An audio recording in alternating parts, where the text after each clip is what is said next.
শ্রম দিয়ে আসছে। এদের শ্রমের বিনিময় মাত্র 5,000, 7,000, 8,000, 10,000 টাকার উপরে কোনো স্যালারি নাই। সেই 10,000 টাকা পায় কারা ভাই? 10,000 টাকা পায় অফিস সহকারী কাম কম্পিউটার অপারেটর তারা। এর নিচে যারা আছে অফিস সহায়ক, নাইট গার্ড, ডে গার্ড, পরিচ্ছন্ন কর্মী, এদেরকে শুধু বেতন দেওয়া হয় 5,000, 6,000, 7,000 টাকা। এই দীর্ঘদিন আপনারা দেখেন যে সরকারি প্রতিষ্ঠানের সরকারি কর্মচারী বেসরকারি, কাজ করি সরকারি, বেতন পাই বেসরকারি। এর থেকে আর এই বাংলাদেশে বৈষম্য বলতে আর কোনো জিনিস থাকে না, রাজনীতি বলতে কোনো জিনিস থাকে না, অবহেলিত বলতে কোনো জিনিস থাকে না।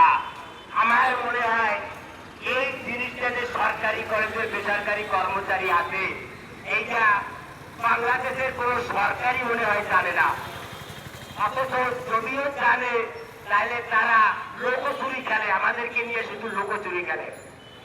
এর আগে আমরা 2013 সাল থেকে আমাদের এই দাবিটা নিয়ে বিভিন্ন সময়ে বিভিন্ন রাজপথে আমরা ছিলাম।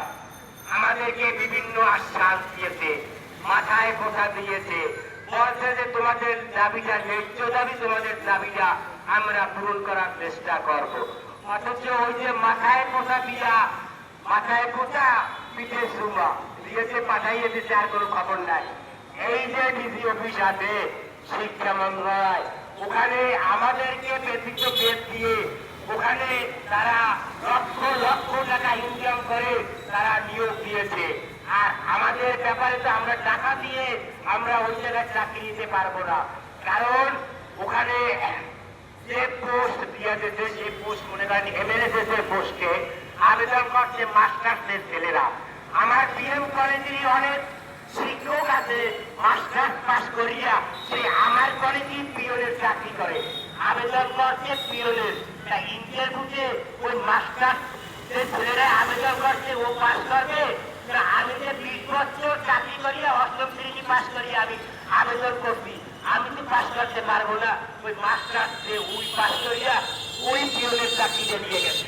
তাইলে বলছেন আপনাদের জন্য অগ্রাধিকার, আমাদের জন্য কোনো অগ্রাধিকার নাই তো? আমাদের জন্য শুধু সরকারের থাকে। কোন সরকার আমি দেখেছি, কোন সরকার কোন অসহায়, কোন গরিব, কোন নির্যাতন, কোন নিপীড়িত, কোন অসহায় মানুষের কাছে কোন সরকার চালায় না। এবং এই জিনিসটা সরকার কিন্তু কোনো আমল নেয় না। আপনি দেখেন যে সরকারি কলেজ, এই কলেজ থেকে তো আপনারা পড়াশোনা করে একজন ম্যাজিস্ট্রেট হয়েছেন, একজন উকিল হয়েছেন, একজন এমপি হয়েছেন, মন্ত্রী হয়েছেন, তারপর পিএস হয়েছেন, প্রধানমন্ত্রী হয়েছেন, স্বরাষ্ট্রমন্ত্রী হয়েছেন, ডাক্তার হয়েছেন, এমপি হয়েছেন, ডিসি হয়েছেন। এইটা তো সরকারি কলেজ থেকেই পড়ে আসছেন। আপনারা তো মায়ের পেট থেকে পড়ে শিক্ষা নেন নাই, আপনারা তো শিক্ষিত হয়েছেন ওই সরকারি কলেজে। আপনাদেরকে আমরাই ধরন দিচ্ছি। আপনার পরীক্ষা হলে আমরা 8 গ্লাস পানি খাওয়াইছি, আপনার ব্যাগটা আমরা সহযুক্ত করে রাখছি, আপনার মোবাইলটা আমরা সহযুক্ত করে রাখছি, আপনার সার্টিফিকেটটা আপনার সহযোগিতা করে দিচ্ছি। আপনি আবেদন করতে পারেন না, মাস্টার্সে পড়েন, আপনারা সার্টিফিকেট নেবেন, আবেদন করতে পারেন না, সেই আবেদনটা আমরা দিচ্ছি, আমরা লিখে দিচ্ছি, আমরা আপনাকে বলছি যাবে দেখেন, আমরা আপনাদেরকে দিচ্ছি। কিন্তু সেই জায়গায় এই সরকারি কর্মচারী, সরকারি কলেজে বেসরকারি কর্মচারী অবহেলিত আছে। আপনি দেখেন প্রত্যেকটা কলেজে, প্রত্যেকটা সরকারি কলেজে আমরা বেসরকারি আছি 95%, আর সরকারি আছে মাত্র 5%। এই যে সুযোগ সুবিধা সরকারি এলাকা যেটা পায়, আমরা কখনো এই জিনিসটা পাই না। এই যতগুলো বন্ধ আসবে, সরকারি যত বন্ধ আসবে, সরকারি যারা এমএলএ তাদের নাটকাট আছে, ডেগার আছে, ওদেরকে ওরা সরকারি ছুটিগুলো ভোগ করে। আর আমরা যে বেসরকারি কর্মচারী, আমাদের এই ছুটিটা ভোগ করা হয় না।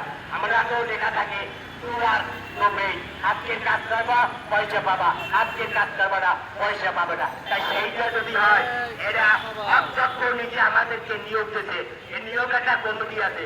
আর দ্বিতীয় কথা, আমরা যখন বেতনটা হয়, আমাদের বেতনটা কিন্তু একটা রেজিস্টার খাতায় স্টাফ সরকারিতে, সরকারি রেভিনিউর উপরে সই করিয়া কিন্তু আমরা বেতনটা নিচ্ছি।